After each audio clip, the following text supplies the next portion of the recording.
Hi అండి. ఈరోజు Sunday కదా, సండే రోజు మార్నింగ్ రొటీన్ అయితే చూపిస్తున్నా. ఈరోజు ఏదో ఒక నాన్ వెజ్ అయితే కంపల్సరీ ఉంటుంది కదా ఇంట్లో. మా ఇంట్లో అయితే ఈరోజు మటన్ ఇంకా మటన్ కైమా రెండు తీసుకొచ్చారు. మటన్ అయితే శుభ్రంగా కడిగి కుక్కర్లో అయితే పెట్టాను. గట్టిగా ఉంటుంది కదా, అందుకనే ఒక విజిల్ వేయించేసిన తర్వాత వండుదామని చెప్పి స్టవ్ మీద అయితే పెట్టేశాను. ఇంకా రైస్ కూడా కడిగి పెట్టాను. ఒక పక్క అయితే ఉల్లిపాయలు అవి కట్ చేసేసుకొని ఇలా కర్రీ అయితే వండుతున్నాను. ఈ కర్రీ కూడా వండేసిన తర్వాత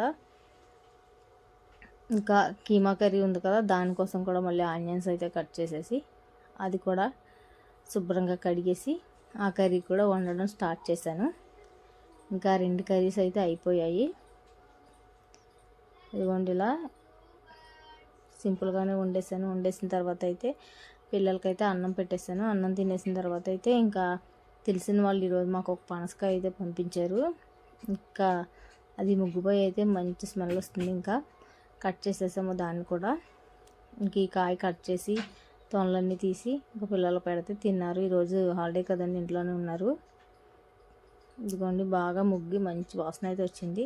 ఇంక ఇంట్లో కావాల్సినవి వండుకున్న తర్వాత అయితే కావాల్సిన గిన్నెలు కూడా వస్తాయి కదా, ఈ గిన్నెలు కూడా కడిగేసి ఇంక ఇలా అన్నీ తోమేసి శుభ్రంగా స్టవ్ అది క్లీన్ చేసేసి ఇంక ఇప్పుడైతే బుక్స్ ఇచ్చారు నిన్న స్కూల్లో, ఆ బుక్స్ కూడా అట్లవి వేసేసాము. ఇంక ఈరోజు వీడియో అయితే ఇది. నచ్చినట్లయితే లైక్ అండ్ సబ్స్క్రైబ్. చూసి వెళ్ళిపోతున్నారు కానీ ఎవరు సబ్స్క్రైబ్ చేయట్లేదు, సబ్స్క్రైబ్ చేయండి. ఇంతేనండి. మీరేం తిన్నారో కామెంట్ చేయండి.